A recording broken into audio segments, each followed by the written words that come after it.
அவங்க ஈரான் பண்ண போர் தந்திரத்தை எல்லாரும் வந்து முதல்ல புரிஞ்சிக்கல. என்னடா இவன் சர மாதிரியே அடிச்சிட்டு இருக்கான், ஒரு புரிதலே இல்லாமல் வேஸ்ட் பண்ணிட்டு இருக்கான் அப்படின்னு நினைச்சாங்க. 17 ஃபெசிலிட்டிஸை அடிச்சிருக்காங்க மொத்த வளைகுடா பகுதியில். அதில் 11 வந்து இராணுவ தளவானம். அந்த இராணுவ தளவானங்களில் பல இடத்துல வந்து ரேடார்கள் இருந்திருக்கு. இவன் அனுப்புறது 100-150 அனுப்பும்போது மெசேஜ் 10 தான் போகுதுன்னா ஏதோ 4வது மிஸ் ஆகும்ல. ஆமாம், மிஸ் ஆனால் எங்கே போய் அடிக்கும்? ரேடார் காலி. $1.1 பில்லியன் காலி. பெஞ்சமின் நெதன்யாகு இருக்காரா இல்லையா அப்படின்ற ஒரு கேள்வி வராது. எப்படி முஸ்தபா கமேனியை பற்றி எந்த ஒரு வீடியோவோ அவர் மக்கள்கிட்ட பேசுறதோ இல்லை சந்திக்கிறதோ எந்த வீடியோ எப்படி இதுவரைக்கும் வெளியிடலையோ, எந்த இன்டர்வியூ எதுவும் வெளியிடலையோ, அதே போல் நெதன்யாவை பற்றியும் வெளியிட மாட்டேங்குது. ஒரு தகவல் என்ன சொல்லுதுன்னா, இஸ்ரேல் உலக அமைப்பு அவர்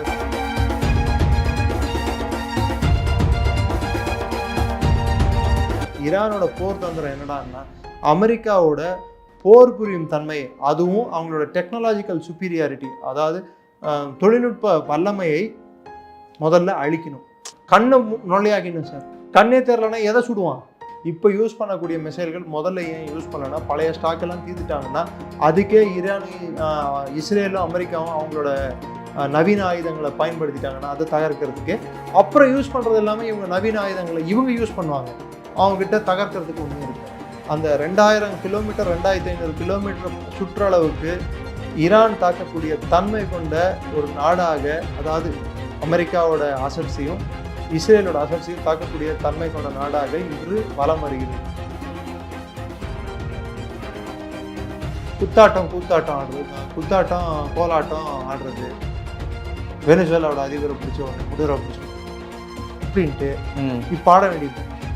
ஈரான் டப்பா டான்ஸ் ஆட விட்டாங்க ட்ரம்ப்புக்கு. இன்னைக்கு ஈரான் வந்து ஆட்டோ மோட்ல இருக்காங்க. IRGC வந்து நேரடியாக அவர்கள் கட்டுப்பாட்டில் ஈரான் வந்து விட்டது. இஸ்ரேல் வந்து ஒரு பக்கம் பெரிய இழப்புகளை சந்தித்தாலும் அவர்கள் இராணுவமும் அவர்கள் அமைப்பும் இந்த இழப்புகளை ஏற்றுக்கொள்ள தயார் என்ற சூழ்நிலை உள்ளது. இன்று மிழிப்புதுங்கி என்ன பண்ணுறதுன்னு தெரியாமல் முடிச்சுட்டு இருக்கிறது அமெரிக்கா தான். அமெரிக்காவோட பிரச்சனை என்னன்னா,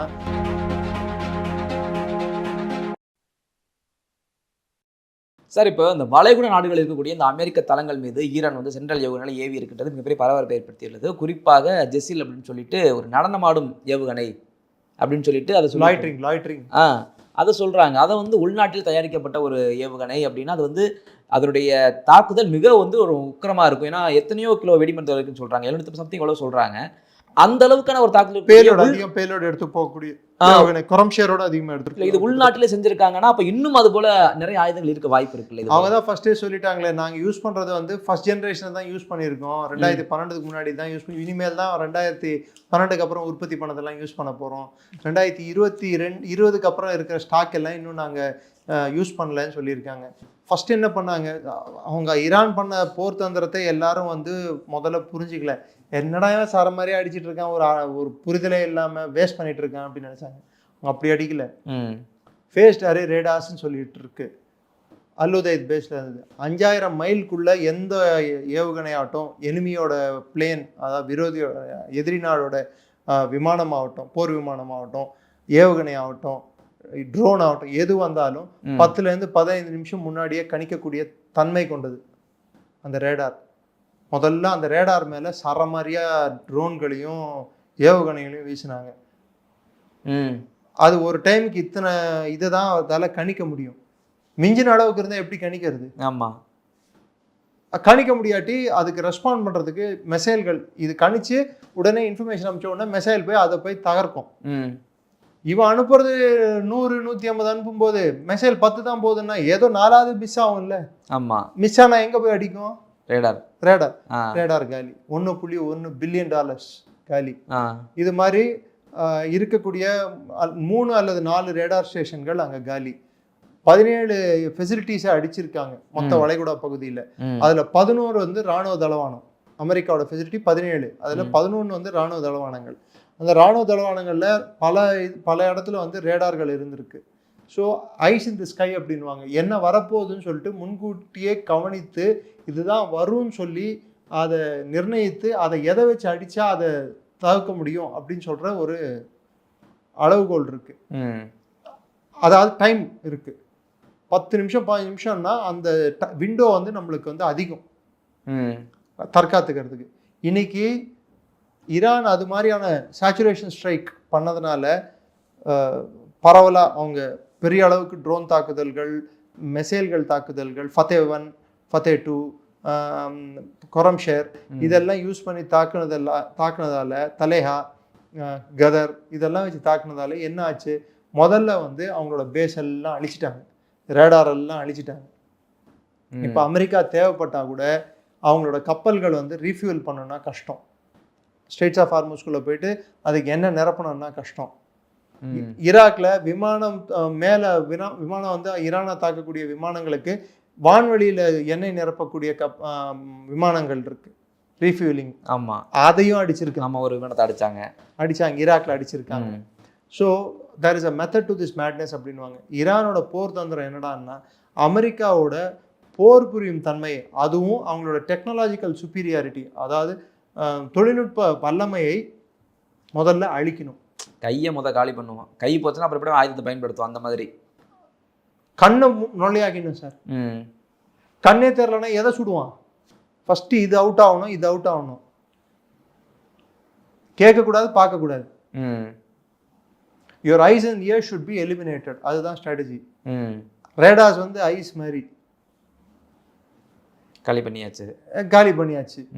ஸோ அதை காலி பண்ண பிற்பாடு இப்போ என்ன மிஞ்சி இருக்கு அவங்களுக்குன்னு பார்த்தீங்கன்னா, முன்ன மாதிரி 400 மெசைலும் ட்ரோனு 400, 480 எல்லாம் அடிக்கிறது இல்லை ஃபர்ஸ்ட் நாளில் அனுப்புன அளவுக்கு. இப்போல்லாம் ஒரு நாளைக்கு 40, 30, 50. ஆனால் இப்போ அனுப்புகிற மெசைல் எல்லாம் பார்த்தீங்கன்னா சொஃபஸ்டிகேட்டட் மெசைல். அதனுடைய வீரியம் எப்படி எந்த அளவுக்கு ஒரு துல்லியமா தாக்கக்கூடியது. எல்லாமே பிடையூ சைனாவோட ஜிபிஎஸ் யூஸ் பண்ணுது. ரஷ்யா வந்து இன்டெலிஜென்ஸ் வேற கொடுக்குது, எந்த இடத்துல எந்த பேஸ் இருக்குன்னு துல்லியமா இன்டெலிஜென்ஸ் கொடுக்குறான் ரஷ்யா. இல்லை, அதை நான் கேட்கணும்னு நினைச்சேன். ட்ரம்ப்புக்கு சொல்றாரு ஈரானுக்கு ரஷ்யா உதவுகிறதோ அப்படின்னு சந்தேகத்தில் கேட்டதை உக்ரைன் அதிபர் ஜெலன்ஸ்கி உடையாந்து ஆமா உதவுறாங்க, ட்ரோன் கொடுக்குறாங்கன்னு அவர் நேரடியாக வந்து சொல்றாரு. ஆமா கொடுப்பாங்க, ரஷ்யா ஒத்துக்கிட்டு இருக்கு, நான் பண்ணுவேன், ஈரானுக்கு ஹெல்ப் பண்ணுவேன். இல்லை, ட்ரம்புக்கு தெரியாம, ட்ரம்புக்கு தெரிஞ்சுதான் சந்தேகமா கேட்குறாரு, இவர் கன்ஃபார்ம் பண்றாரு வந்து இருந்துட்டு போதுங்க. அதாவது போன வாட்டி ஜெலன்ஸ்கி வந்து ட்ரம்ப்பை சந்திச்சப்போ என்ன சொன்னாரு, ரஷ்யா வந்து ஈரானோட ஷஹீத் 136 ட்ரோன்களை தான் வந்து யுக்ரைன் மேல 5000 ட்ரோன் தாக்குதல்கள் போன வருஷம் பண்ணாங்க. அதை முறியடிக்கிறதுக்கு யுக்ரைன் வந்து அவங்க உள்நாட்டிலேயே சில ட்ரோன்களை தயாரிச்சாங்க. அதை யூஸ் பண்ணி ரஷ்ய ட்ரோன்களை முறியடிச்ச காட்டினாங்க. தாக்குதல் வெகுவாக குறைஞ்சது. அதுக்கப்புறம் தான் ரஷ்யா சற்றே போர் தந்திரத்தை மாற்றிட்டு ஹைப்பர்சோனிக் மிசைல், வார்ஷினிக், இஸ்கந்தர் இதுக்கு போயிட்டாங்க அவங்க. கண்ணுமுடி சிமிட்டுறது கூட டுபுக்குன்னு போய் விடுவாங்க. ஸோ அதுக்கு டிஃபென்ஸ் இல்லை அது போல. ஆனால் அது காஸ்ட்லி, கம்மியான அளவு தான் ப்ரொடக்ஷன் பண்ண முடியும் ட்ரோன்களோட கம்பேர் பண்ணால்.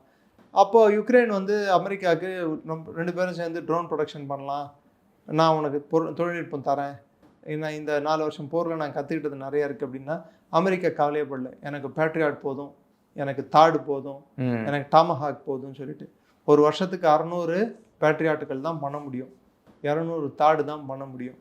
ஸோ முதல் 5 நாள் போர்லேயே 5 அல்லது 10 நாள் போருக்குள்ளேயே மொத்தம் காலி. இப்போ கிட்டத்தட்ட ஆமாம், இது 14 நாளில் போய்கிட்டு இருக்கு, ஸ்டாக்கு காலி.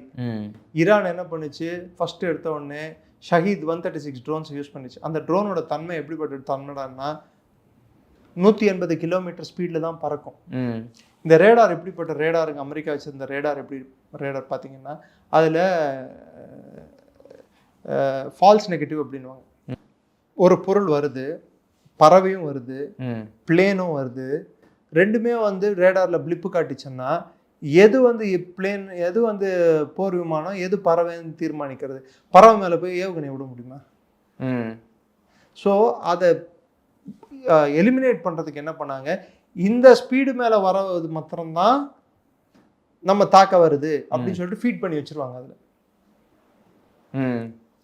ஸ்பீடை வச்சு சைஸை வச்சு இவ்வளோ வரது இருந்தால் மாத்திரம்தான் நம்ம வந்து அதை பதில் தாக்குதல் அது மேலே செலுத்தணும் அப்படின்னு சொல்லி ஃபீட் பண்ணி வச்சுருவாங்க ரேடாரில்.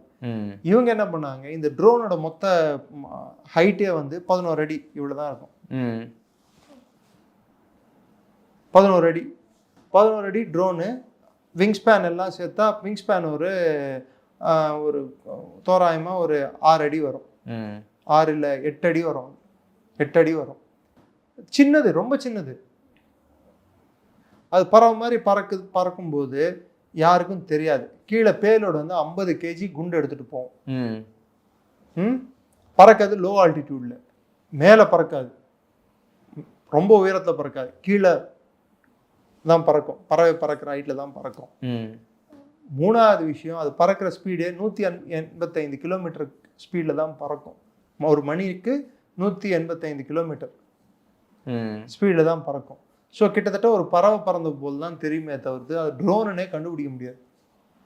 ஸோ அமெரிக்காவுக்கு வந்து இது பெரிய பிரச்சனையாக இப்போ மாறிடுச்சு. இப்போ மிழிப்பிதுங்கி முழிச்சுக்கிட்டு இப்போ புதுசாக வந்து ஈரானோட ட்ரோன்கள் இவங்க எலக்ட்ரானிக் ஜாமர்ஸை வச்சு கீழே எடுத்தாங்க பாருங்கள், அது ஜாம் பண்ணி அதை ரிவர்ஸ் இன்ஜினியர் பண்ணி FLM 136ன்னு சொல்லிட்டு ஷஹீத் 136 FLM 136ன்ட்டு அமெரிக்கா ரிவர்ஸ் இன்ஜினியர் பண்ணி Lucas low cost uncrewed attack system, அதுதான் அதோட full form. Combat attack system, low cost uncrewed combat attack system. அதாவது மிக குறைந்த விலையில் ஆள் இல்லாத போர் புரியும்,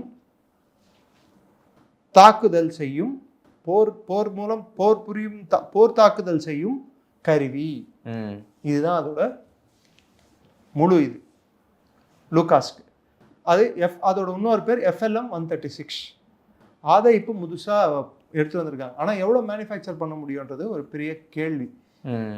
ஏன்னா இவங்க வந்து நான் சொன்னது போல இவங்க கம்மியான மெசைல்களை ட்ரோன்களை தான், ஆனால் அவங்க என்ன பண்ண முடியும்டான்னா 200லேருந்து 500 ட்ரோன்களை மாதத்துக்கு ப்ரொடியூஸ் பண்ணுறாங்க அவங்க. சார் ட்ரோனை தாண்டி நான் கேட்குற கேள்வி, இந்த செஜில் மாதிரி எத்தனை விதமான ஏவுகணைகள்? நான் சொன்னேன், போன வாட்டியே சொன்னேன், அட்லீஸ்ட் எனக்கு தெரிஞ்சு 3000 ஏவுகணை கம்மியாக இருக்குது. அதிகபட்சம் 6000 ஏவுகணைகள் வரைக்கும் அவங்க வச்சுட்டு இருக்காங்க. இன்னும் பந்தர் அப்பாஸ் கீழே அவங்க வச்சுட்டு இருக்கிற ஸ்டோரேஜ் இதில் ஃபெசிலிட்டியில் நிறைய ட்ரோன்ஸும் ஏவுகணைகளும் இருக்குது. 31 டிஸ்ட்ரிக்ட்டுகளாக IRGCயை பிரிச்சிருக்காங்க. ஈரான் வந்து வெறும் அப்படியே சதுரமான நிலப்பரப்பு இல்லை, மலை சூழ்ந்த பிரதேசம். அங்கே பல மலைகளுக்கு அடியில் வந்து பங்கர்கள் கட்டி அங்கேருந்து சைலோஸ் வச்சுருக்காங்க. அது மூலமாக அவங்க தாக்குதல் பண்ண முடியும். பல்வேறு வெப்பன் சிஸ்டம்ஸ் வந்து அவங்க டெவலப் பண்ணியிருக்காங்க. மெசைல்கள் அவங்க வந்து நவீன ரக மெசைல்கள் இப்போது அவங்க வச்சுட்டு இருக்காங்க. இப்போ யூஸ் பண்ணக்கூடிய மெசைல்கள் முதல்ல ஏன் யூஸ் பண்ணலன்னா, பழைய ஸ்டாக்கெல்லாம் தீர்த்துட்டாங்கன்னா அதுக்கே இஸ்ரேலும் அமெரிக்காவும் அவங்களோட நவீன ஆயுதங்களை பயன்படுத்திட்டாங்கன்னா அதை தகர்க்கிறதுக்கு. அப்புறம் யூஸ் பண்ணுறது எல்லாமே இவங்க நவீன ஆயுதங்களை இவங்க யூஸ் பண்ணுவாங்க, அவங்ககிட்ட தகர்க்கிறதுக்கு ஒன்றும் இருக்காது.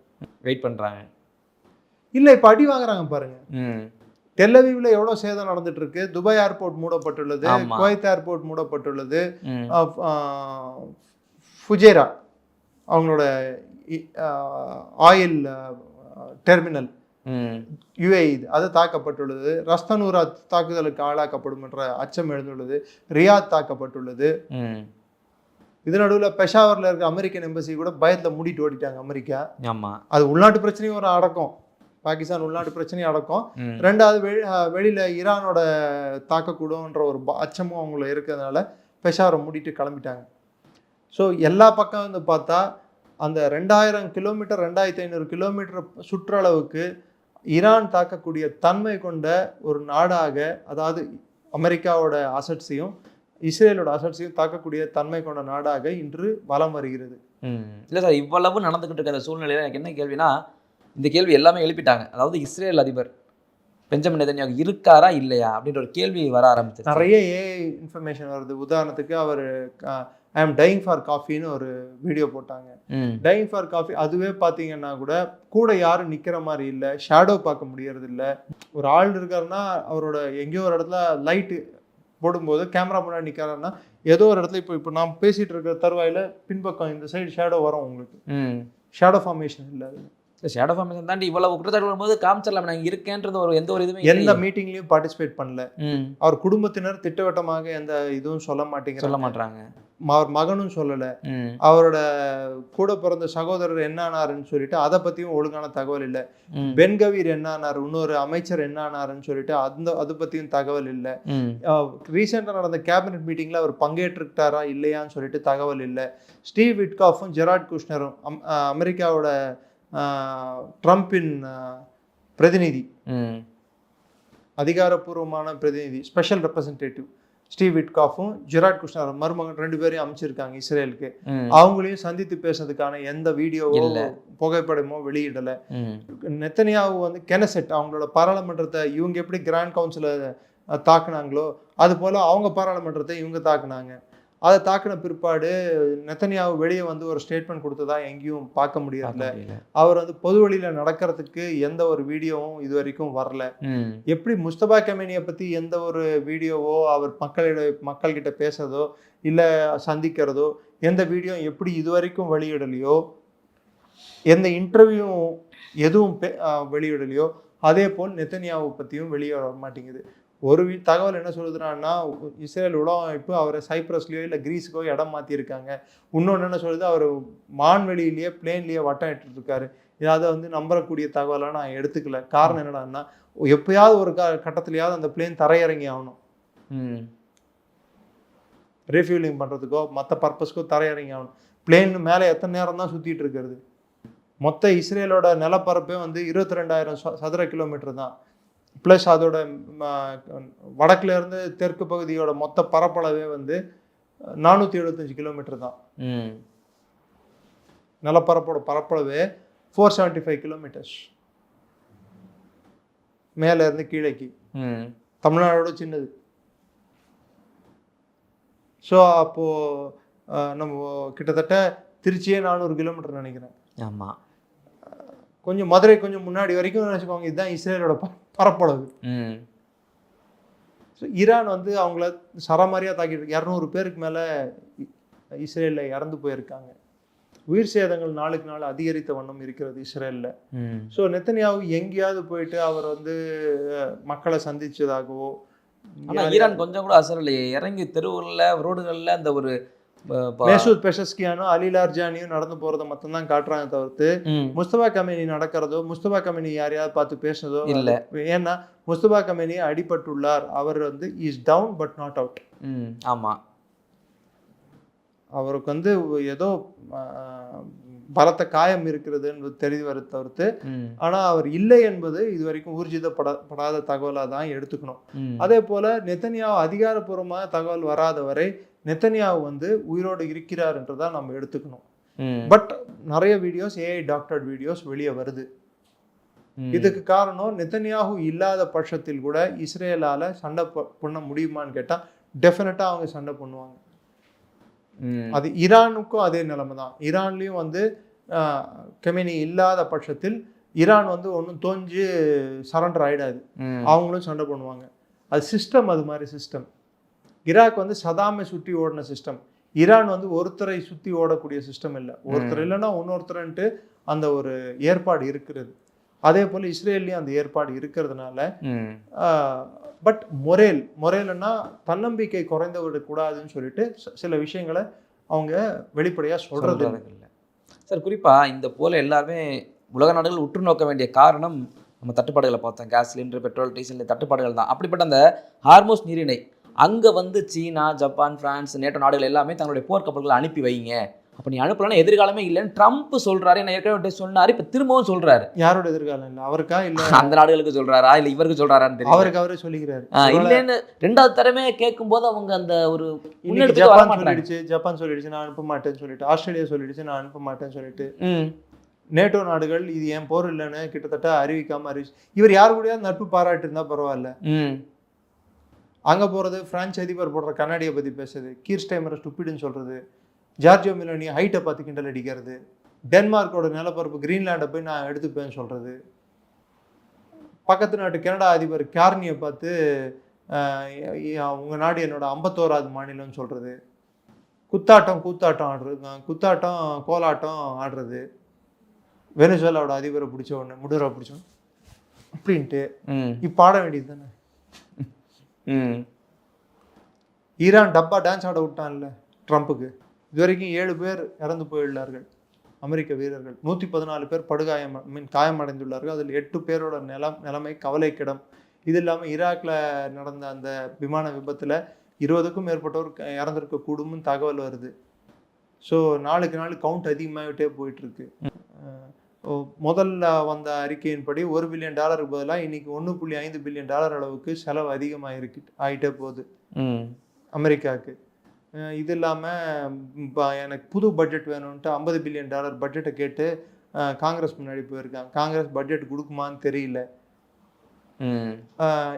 அது போதாதுன்னு சொல்லிட்டு பென்டகனில் இருக்கக்கூடிய அதிகாரிகளுக்கும் ட்ரம்ப்புக்கான உரசல் அதிகமாகிட்டே போயிட்டு இருக்கு. பீட் ஹெக்ஸத்துக்கும் அவர்களோட கப்பல் படை தலைமைக்கும் பிரச்சனை பெருசாக இருக்கு. இன்னும் சொல்லப்போனால் கிறிஸ் வெயிட் அவங்களோட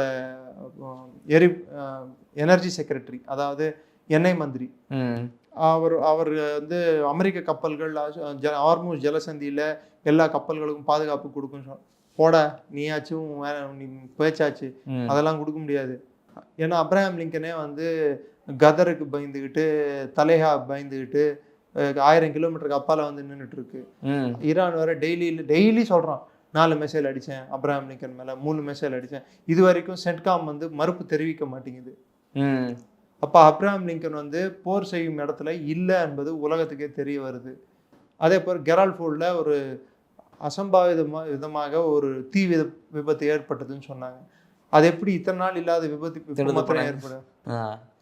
அப்போ அது நாச வேலையா இல்லை இயற்கையாக நடந்ததா? ஸோ அமெரிக்க வீரர்களுக்கே சண்டை போடணும்னு எண்ணம் இல்லையா? ட்ரூப்ஸ் ஆன் த கிரவுண்ட் அப்படின்னு சொன்னால், அதாவது இராணுவ வீரர்கள் நீங்கள் அனுப்புவீங்க அப்படின்னா பாகிஸ்தான் வீரர்களை அனுப்பலாமா இல்லை எந்த நாட்டு வீரர்களை அனுப்பலாம்னு சொல்லிட்டு இவங்க பேசுறீங்க. அப்போ அமெரிக்கன் வீரர்களை அனுப்புறதுக்கு உங்களுக்கு தெம்பும் திராணி இல்லை. இஸ்ரேலியன் வீரர்களை அனுப்ப மாட்டேன்னு சொல்லிட்டாங்க. ஏன்னா அவங்க லெபனானுக்குள்ளே போய் சண்டை போட்டுட்டு இருக்காங்க. இன்னொரு பக்கம் ஹிஸ்புல்லா இஸ்ரேலை போட்டு அடிச்சிட்டு இருக்கு. இஸ்ரேல் வந்து ஹிஸ்புல்லா மேலே லெபனானில் வந்து ஒயிட் பாஸ்பரஸ் குண்டுகளை வீசியுள்ளார்கள். அது வந்து வீசக்கூடாது, மனித உரிமை மீறல் அது. யூஎஸ் செனேட்டே வந்து அவங்க ஹியரிங்கில் வந்து என்ன சொல்லியிருக்காங்க, காங்கிரஸ் அண்ட் செனேட் ஹியரிங்கில், ஜாயிண்ட் ஹியரிங்கில், மினாப் பள்ளி மீது 130 குழந்தைகளுக்கு கொல்லப்பட்ட விஷயத்தில் அமெரிக்க இராணுவம் வந்து தவறு செய்துள்ளது, இதற்கு தக்க நடவடிக்கை எடுக்கணும், accountability has to be fixed அப்படின்னு இருக்காங்க. யார் தவறு செய்தார்களோ அவர்களை தண்டிக்கப்பட வேண்டும் அப்படின்னு சொல்லிட்டு.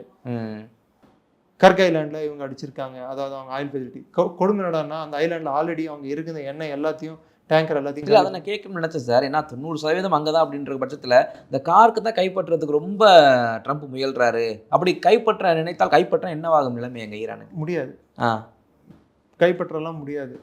ஃபர்ஸ்ட் இஸ்ரேல் போயிட்டு அவங்க எண்ணெய் கிடங்கு அடிச்சது உடனே இவன் ட்ரம்ப் போய் சொன்னது, எப்பா எண்ணெய் மேலெல்லாம் கை வச்சிடாத ராஜா, நாளைக்கு ஆட்சி கவிழ்ந்தா கூட அதுக்காக தான் வட முக்கியம், பார்த்துக்கோ அப்படின்னு சொன்னாங்க. இஸ்ரேல் கேட்க மாதிரி இல்லை. இப்போ பிரச்சனை என்ன தெரியுங்களா, அமெரிக்கா சொல்கிற பேச்சை இஸ்ரேல் கேட்க மாட்டேங்குது, இஸ்ரேல் சொல்கிறத அமெரிக்கா புரிஞ்சிக்க மாட்டேங்குது. இஸ்ரேலை பொறுத்த வரைக்கும் முன்வைத்த காலை பின் வைத்தால் நெத்தனியாவோட செல்வாக்கு மட்டுமல்ல, இஸ்ரேலோட முழு போர் தந்திரமும் கேள்விக்கு ஆளாக்கப்படும். அதே சமயத்தில் இந்த சைடு ஈரான் சைட்லேருந்து எடுத்து பார்த்தா ஈரான் வந்து 3 விஷயங்களை நாடி இருக்கிறது. முதல் விஷயம், இங்கே இருக்கக்கூடிய அரசு, ஈரான் அரசு, அதாவது அங்கே எப்படி ஆட்சி ஆண்டுட்டு இருக்காங்களோ அந்த அங்கீகாரத்தை கேள்வி எழுப்புவதற்கு யாருக்கும் அதிகாரம் இல்லை. ரெண்டாவது, போர் நடந்த இழப்புகளுக்கு நஷ்டஈடு வந்து இஸ்ரேலும் அமெரிக்காவும் கொடுக்க வேண்டும். மூணாவது, இன்னொரு தாக்குதலை திணிக்க மாட்டேன் என்று உத்தரவாதம் அளித்தா மட்டும்தான் போர் நிற்கும் அப்படின்னு சொல்லிட்டாங்க. ஒரு பக்கம் ரஷ்யாவும் சைனாவும் வந்து ஃபுல்லா ஈரானை பேக் பண்ணும்போது அவங்க ஓப்பன் சப்போர்ட் தானே சார், அவங்க ஓப்பன் சப்போர்ட் தான். அவங்க வந்து நெகோசியேஷன் பண்ணுறது பெட்டர் அப்படின்னு சொல்லியிருக்காங்க. ரஷ்யா என்ன பண்ணியிருக்கு, மீன்வேல் இந்த சமயத்தில் யூரோப்பியன் யூனியனுக்கு ஒரு தரவு என்ன சொல்கிறாங்கன்னா 37% உலகத்தின் எண்ணெய் தேவை யூரோப்புக்கு இருக்கு. யூரோப்பில் உலகத்தோட 100% எண்ணெய் உற்பத்தி ஆகுதுன்னா 37% யூரோப் மாத்திரமே கன்சியூம் பண்ணுது. 27 நாடுகள். ஸோ அந்த எண்ணெய் வந்து இப்போ வெஸ்ட்டு இங்கேருந்து மேற்காசியாலேருந்து கட் ஆகிடுச்சு. ரஷ்யா என்ன சொல்லிச்சு, உனக்கு அனுப்புறது எனக்கு இம்பார்ட்டன்ட் இல்லை, ஏசியாவுக்கு அனுப்புறது தான் இம்பார்ட்டன்ட்டு, சைனாவுக்கும் இந்தியாவுக்கு அனுப்புறது தான் இம்பார்ட்டன்ட்டு சொல்லிடுச்சு. டிஸ்கவுண்ட்டில் ஆயில் வாங்கிட்டு இருந்தோம். இப்போ எல்லாரும் சொல்கிறாங்க இந்தியா வந்து கொஞ்சம் விலை அதிகம் கொடுத்து வாங்குதுன்ட்டு. இங்கே இருக்கிற மெத்த படித்த மேதாவிகளுக்கு $90 வாங்குகிறோம். இன்டர்நேஷ்னல் மார்க்கெட் ஓடிட்டு இருக்கிறது $114 $130 ஃப்ளக்சுவேட் ஆகுது. அப்படி பார்த்தா கூட $25 கிட்டத்தட்ட $40 வரைக்கும் மிச்சம் பிடிக்கிறோம்ல. லாபம் தானே அது. இன்னைக்கு வெஸ்ட் ஏஷியா போரில் இருக்கிறதுனால தானே ரஷ்யா வந்து இன்னைக்கு அவங்ககிட்ட மட்டும் தான் என்ன வாங்கணும்னு சொன்னா பொருள் அவங்ககிட்ட இருக்குன்னா அவன் சொல்றது தானே விலை. ஆமா, அப்படியும் இருந்து நம்மளுக்கு சப்ளை பண்றான்டான்னா அவன் கொஞ்சம் அதிக விலை வச்சு தான் சப்ளை பண்ணுவோம். அப்படி சப்ளை பண்றதுனால 4 வருஷமா நம்ம வந்து என்ன வாங்கிட்டு இருக்கோம் ஆன்ற உத்தரவாதம் ஒன்று இருக்கு. இன்னொன்று ரஷ்யா கிட்ட இருந்து ஏன் என்ன வாங்கினேன்னு கேட்ட வெண்ணெய்களுக்கெல்லாம் நான் சொல்ற ஒரே பதில், 2005 2010 நடுவில் ஆயில் பாண்ட்ஸ் வாங்கி வச்சிருந்தோம். அதாவது அன்னைக்கு இருக்கு எண்ணெய்க்கு வந்து சப்சிடி கொடுக்கறதுக்கு கடன் வாங்கி வச்சிருந்தோம். எவ்வளோ? 1,53,000 கோடி ரூபாய் அளவுக்கான பாண்ட், ஆயில் பாண்ட் வாங்கி வச்சிருந்தோம் நம்ம. அதற்கு வட்டி மாத்திரமே 7-8%. வட்டி எவ்வளோ கட்டணும் தெரியுங்களா? 3,23 லட்சம் 3.23 லட்சம் கோடி கட்டணும். 1.53 லட்சம் கோடி வாங்கினது ஆயில் பாண்டுன்னு சொல்லிட்டு, அதுக்கு வட்டி கட்டினது 3.23 லட்சம் கோடி. இது யார் கொடுத்துட்டு போனது? இதை 2005 10 வரைக்கும் வேற யாரு? ஹார்வர்ட்ல படித்த மேதை ஒருத்தர் இருந்தார், அவர் கொடுத்துட்டு போனது நமக்கு. அதனால்தான் இந்த அரசு என்ன பண்ணாங்க, எண்ணெயை ரெகுலேட் பண்றதுக்கு அன்றாடம் ப்ரைஸ் அன்றாடம் வச்சுக்கலாம் அப்படின்னு சொல்லிட்டு ரஷ்ய எண்ணெய் வர தொடங்கிய பிற்பாடு நமக்கு வந்த ஒரு லாபம் என்னடான்னா, எண்ணெய் நிறுவனங்கள் வந்து லாபம் அடைய ஆரம்பிச்சு. லாபம் அடைய ஆரம்பிச்சதுனால எண்ணெய் விலை இந்தியாவில் ஏறல. இன்னைக்கு எண்ணெய் விலை உலக சந்தையில் ஏறினா கூட இந்தியாவில் மாத்திரம் அதே ரேட்டை மெயின்டைன் பண்ணிட்டு இருக்கிறதுக்கு காரணம், இத்தனை நாள் நீ லாபம் அடைஞ்சல, இப்போ கொஞ்ச நாளைக்கு நஷ்டம் ஆனால் கூட ஒன்றும் நீ கெட்டு போயிட மாட்டேன்னு கவர்மெண்ட் சொல்லியிருக்கு. புரியுதுங்களா? இது இந்த அரசாங்கம் செய்து இருக்கக்கூடிய ஒரு நல்ல செயல். அது வெளிப்படையாக நம்ம சொல்றதுக்கு நம்மளுக்கு தெம்பும் திராணியும் இருக்கணும். இதே இஸ்ரேலில் இருந்தால் எதிர்கட்சியாக இருந்தாலும் பாராட்டி இருப்பாங்க. ஈரானில் இருந்தால் கூட யார் எப்படி இருந்தாலும் அந்த நாட்டோட ஒற்றுமை, நாட்டோட பலம் வந்து அந்த நாட்டோட ஒற்றுமையில தான் அடங்கியிருக்கு. நெஃப்டலி பெனட் வந்து நெத்தனியாவை செத்து போயிட்டா எனக்கு ஆட்சி வந்துடும் நினைக்க மாட்டார். ஈரான் கூட காம்ப்ரமைஸ் ஆகிடலாம் அப்படின்னு சொல்ல மாட்டார். ஈரான்லேயும் அதே போல் ஒரு சைடு வந்து இப்போ அசன் குமேனின்னு ஒருத்தர் இருக்கார், அதாவது ரோஹுல்லா மொசவி குமேனியோட பேரன், ரோஹுல்லா குமேனியோட பேரன். அவர் வந்து மாடரேட் மிதவாதி முஸ்தபா குமேனியோட. அதுக்கு முஸ்தபா குமேனி செத்து போயிட்டா நம்மளுக்கு ஆட்சி வந்துடும் நினைக்க மாட்டாங்க. இன்னைக்கு ஈரான் வந்து ஆட்டோ மோட்ல இருக்கா. ஐஆர்ஜிசி வந்து நேரடியாக அவர்கள் கட்டுப்பாட்டில் ஈரான் வந்து விட்டது. இஸ்ரேல் வந்து ஒரு பக்கம் பெரிய இழப்புகளை சந்தித்தாலும் அவர்கள் இராணுவமும் அவர்கள் அமைப்பும் இந்த இழப்புகளை ஏற்றுக்கொள்ள தயார் என்ற சூழ்நிலையில் உள்ளது. இன்று மிழிப்புதுங்கி என்ன பண்றதுன்னு தெரியாம முடிச்சிட்டு இருக்கிறது அமெரிக்கா தான். அமெரிக்காவோட பிரச்சனை என்னன்னா, ஜேடி வேன்ஸும் ட்ரம்ப்புக்கும் பிரச்சனை வளர்ந்துட்டு இருக்கு. ஏன்னா ஜேடி வேன்ஸ் அடுத்த தேர்தலில் ஜனாதிபதி தேர்தலில் நிற்கிறதுக்கான வாய்ப்பு இருக்கு. ட்ரம்ப் என்ன நிற்கவா போறாரு? இப்படி ஒரு 7.5 கூட்டு வச்சுட்டு போனாருன்னா அப்புறம் ஜேடி வேன்ஸ் எப்படி ஜனாதிபதி ஆகுது? அதெல்லாம் ரீசெண்டாக கொடுத்த இன்டர்வியூவில் சொல்லியிருக்காரு, ஒயிட் ஹவுஸ்குள்ளே என்ன நடந்ததுன்னு சொல்லிட்டு நான் வெளியே சொன்னேன்னா நான் உள்ளே போகக்கூடிய ஒரு சூழல் ஏற்படும், அதெல்லாம் நான் வெளியே சொல்ல முடியாத கட்டாயத்தில் இருக்கிறேன் அப்படின்னு ஜேடி வேன்ஸ் சொல்லியிருக்காரு. இன்னொரு பக்கம் மார்க்கோ ரூபியோவும் பீட் ஹெக்ஸத்தும் தான் இந்த மொத்தத்தையும் வந்து பின்னாடி இருந்து நடத்திட்டு இருக்காங்க. 2 பேர் நினைத்தபடி இந்த போர் முடிவடையவும் இல்லை, அமெரிக்காவுக்கு சாதகமாகவும் இல்லை சூழல். சார், நீங்கள் சொல்லும் போல ஜேடி வான்ஸ் ட்ரம்ப் ஒரு பக்கம் மோதல் இருந்தாலும் அந்த அமெரிக்க நாட்டு மக்களினுடைய எதிர்ப்புன்றது இப்போ வரதானே ஆரம்பிச்சிருக்கு. ரீசெண்டாக எடுத்திருக்கக்கூடிய கருத்து கணிப்பின்படி 53% பேர் இந்த போரை எதிர்க்கிறார்கள், 7% இந்த போருக்கு ஆதரவும் இல்லை எதிர்ப்பும் இல்லை, 40% இந்த போருக்கு ஆதரவு இருக்கிறது. அதில் டெமோக்ராட்ஸோட ஆதரவு பார்த்தீங்கன்னா கிட்டத்தட்ட 85% டெமோக்ராட் இந்த போரை ஆதரிக்கவில்லை. நடுநிலை வைக்கக்கூடிய அந்த 7%ல கிட்டத்தட்ட 60% பேர் இந்த போரை வந்து வேணாம் தான் சொல்றாங்க. அதான் இந்த பக்கம் அந்த பக்கம் இல்லாதவங்க, நியூட்ரலா இருக்கவங்க 60% வேணாம்னு சொல்றாங்க. ரிப்பப்ளிக்கன்லயே கூட கம்மியான அளவு மாத்திரம்தான் இந்த போருக்கு வந்து ஆதரவு கொடுக்குறாங்க. இப்போ ரீசெண்டாக பார்த்தீங்கன்னா யூதர்களோட புனித ஸ்தலங்கள் சைனாக்ஸ் அதெல்லாம் தாக்கப்பட்டுள்ளன அமெரிக்காவில். யூதர்களுக்கு எதிரான வன்முறை சற்றே அதிகமாக இருக்கிறது என்று தகவல்கள் சொல்கிறது அமெரிக்காவில். அது இல்லாமல் பார்த்தீங்கன்னா அமெரிக்கா வந்து ஒரு நாளைக்கு அவங்க பொருளாதார ரீதியில் அவங்களுக்கு இழப்புகள் வளர்ந்துக்கிட்டே போயிட்டு இருக்கு. இப்போ உதாரணத்துக்கு ஒன்று சொல்கிறேன். ஸ்டேட்ஸ் ஆஃப் ஹார்மூஸில் கப்பலை அனுப்பணும். கப்பலை அனுப்பிடலாம். எந்த கப்பலை? அப்ரஹாம் லிங்கனை சுற்றி ஒரு 3 டெஸ்ட்ராயர் இருக்குது. அது இல்லாமல் இண்டிபெண்ட்டாக ஒரு 3 டெஸ்ட்ராயர் இருக்குது. சரி, 6 கப்பல்களை உள்ளே அனுப்புகிறாங்கன்னு நினச்சிக்கோங்க. ஒவ்வொரு டெஸ்ட்ராயர்லையும் டாமஹாக் மிசைல்கள் வர்டிக்கலாக நேரடியாக செலுத்தக்கூடிய மிசைல்கள் ஒரு கப்பலுக்கு வந்து 16 சைலோ. 16 சைலோன்னா 16 தொலைகள் இருக்கும். அதிலிருந்து வெளியே போகும் அந்த ராக்கெட்ஸு. ஸோ 3 கப்பல்களுக்கு 48, 6 கப்பல்களுக்கு 96 டாமஹாக்கை யூஸ் பண்ணிட்டாங்கன்னா அடுத்து அதை போய் நிரப்பணும். நிரப்புறதுக்கு எந்த பேஸ் கிட்ட போவாங்க? ஸ்டேட்ஸ் ஆஃப் ஹார்மூஸ்குள்ளே நுழையவே முடியாது இன்னைக்கு இருக்கிற சூழலில். எங்கே போவாங்க? ஸோ ஈரானோட போர் தந்திரத்தின்படி அமெரிக்கா எங்கெல்லாம் பேஸ் இருக்கோ அதெல்லாம் முதல்ல அழிச்சிட்டாங்க. ஸோ இன்னைக்கு கிட்டத்தட்ட அமெரிக்கா வந்து எப்படி போகுதுன்னு தெரியாமல் முடிச்சிட்டு இருக்கு. அதனால தான் இப்போ நீ வாயேன்னு எல்லாரையும் உலக நாடை கூப்பிட்டு. ஆமாம், போர் கப்பல்களை கூப்பிட்டு வாங்க. யாரை கேட்டு நீ போரை தொடங்கின? கிட்டத்தட்ட 2வது நாளே வந்து போர் வந்து நாங்கள் வென்றுட்டோம்னு அறிவிச்சேன். 3வது நாள் அப்போ அறிவிச்சப்போ அதை போரை ஜெயிச்சிட்டேன்னா அப்போ இன்னும் ஏன் நடத்திட்டு இருக்கு? இல்லை சார், ஆக்சுவலாக இந்த போர் எப்போ சார் முடிவடை? ஏன்னா அவர்கிட்ட கேட்டீங்கன்னா நான் நினைக்கிறப்ப தான் முடியும் போர் அப்படின்றாப்ல ட்ரம்ப். கிட்டத்தட்ட இது ஒரிஜினலாக கிரவுண்ட் ரிப்போர்ட் படி இது எப்போ தான் முடிகிறதுக்கு வாய்ப்பு இருக்கு? It's become battle of attrition. Battle of அட்டிரேஷனா யார் இழப்புகளை வாங்க கொள்ளும் தன்மை கொண்ட நாடாக இருக்கிறார்களோ அவர்கள் பக்கம்தான் போர் முடிகிறது என்று அர்த்தம். அதாவது ஜெயிச்சது யாருன்னு பார்த்தீங்கன்னா இழப்புகளை தாங்கிட்டு யாரால போர் பண்ண முடியுமோ அவங்க தான் ஜெயிச்சாங்க.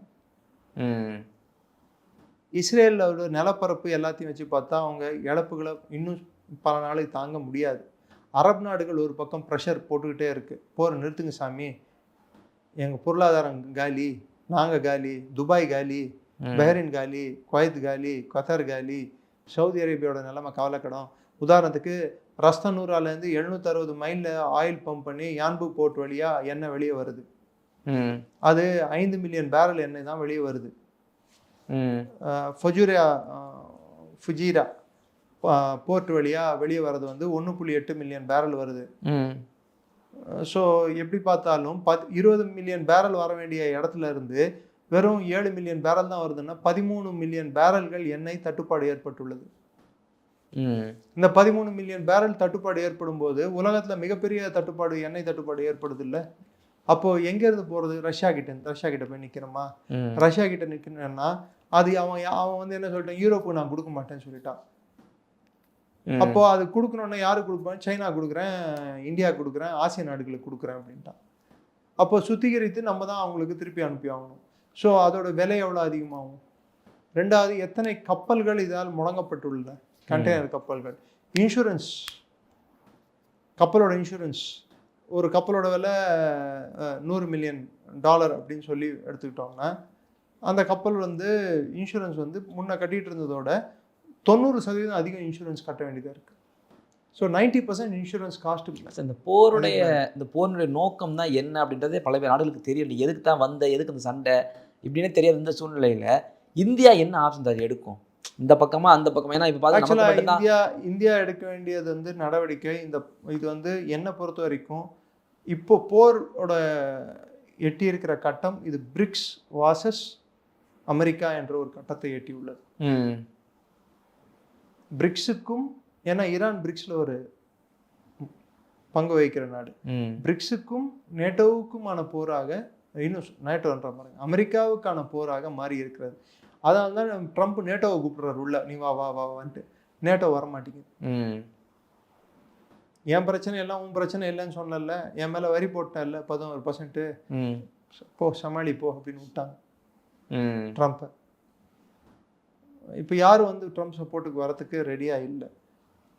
அதே சூழலில் இந்த போர் முடிவுக்கு வரணும் அப்படின்னு சொன்னோன்னா இந்தியாவோட நிலைப்பாடு எப்படி இருக்கும்னு பார்த்தீங்கன்னா 3 விஷயங்கள்லேருந்து நம்ம இந்த நிலைப்பாடை கவனிக்கணும். நம்மளோட அங்கே இருக்கக்கூடிய வளைகுடா பகுதியில் இருக்கக்கூடிய நம்மளோட மக்கள், 2வது நமது உள்நாட்டு எண்ணெய் தேவை, 3வது முக்கியமான விஷயம் வருங்காலத்தில் வரக்கூடிய வர்த்தகத்தை எப்படி நம்ம பாதுகாத்துக்கிறது. அந்த பகுதி மூலமாக செல்லக்கூடிய ஐஎன்எஸ்டிசி காரிடார் ஆகட்டும், ஐமெக் காரிடார் ஆகட்டும், இதெல்லாம் எப்படி காப்பாற்றிக்கிறது.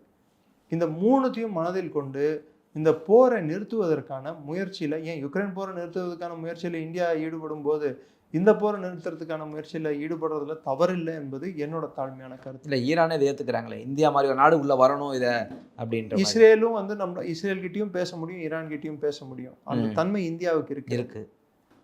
அமெரிக்காவிலேயே ஒரு முக்கியமான ஒருத்தர் பேசியிருந்தார், இதுல இந்தியா தலையிடணும். யுஏஇயோட அம்பாசிடர் பேசியிருந்தாரு. ஈரானும் வந்து அதுக்கு ஆதரவு தெரிவிச்சிருக்கு. ஸோ இந்தியா பேசினா முடியும் என்பது எல்லாரோட கருத்து. ஆனால் இந்தியாவை பொறுத்தவரை என்ன யோசிக்கிறோம்டான்னா, அமெரிக்கா வந்து சில விஷயங்கள்ல தன்னிச்சையாக செயல்பட்டு இருக்கு. கொஞ்ச நாள் அமெரிக்கா பாடம் கற்றுக்கிட்டுமே அப்படின்னு சொல்லி பார்க்குறோம். அது அமைதிக்கான காரணமாக கூட இருக்கலாம். அமெரிக்கா அந்த இடத்துல இருந்து தன் இருப்பை தொலைத்து கொண்டால் உலகத்துக்கே அமைதி வரும். வளைகுடா விட்டு துண்டை காணும் துணியை காணும் எப்படி வியட்நாம் விட்டு ஓடினாங்களோ அது மாதிரி ஓடணும் அமெரிக்கா. அப்போ உலகத்துக்கு அமைதி கிடைக்கும். அதற்கு தான் இந்தியாவின் அமைதி. அதுக்கும் ஒரு காரணம் இந்தியாவின் அமைதி. 2வது அங்கே இருக்கிற மக்கள்.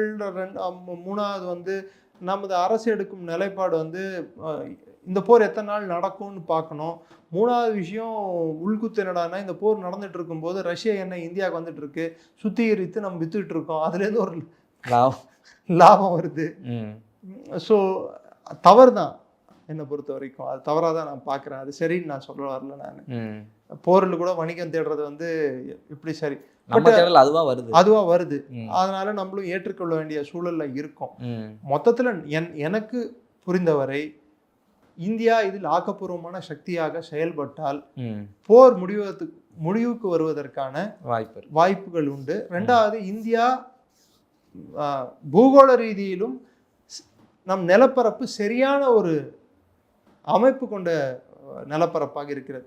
இந்திய பெருங்கடல்ல இருந்தால் இந்த எண்ணெய் எல்லாம் வர்த்தகம் போகணும். ஸோ நம்ம சொன்னால் கேட்குற தன்மை வந்து எல்லா நாடுகளுக்கும் ஓரளவுக்காவது உண்டு. அமெரிக்கா அந்த பகுதியின் பாதுகாவலனா என்ற கேள்வி இன்று எல்லா மனதிலும் எழுந்திருக்கு. அப்பேற்பட்ட சூழலை இது நம்ம பிரிக்ஸ் வந்து சாதகமாக பயன்படுத்திக்கணும் என்பது என்னோட எதிர்பார்ப்பு. பல்வேறு கேள்விகளுக்கும் நேரத்தை ஒதுக்கி பகிர்ந்தமைக்கிறோம். நன்றி சார். தொடர்ந்து பேசுவோம். நன்றி. ஜெய்ஹிந்த்.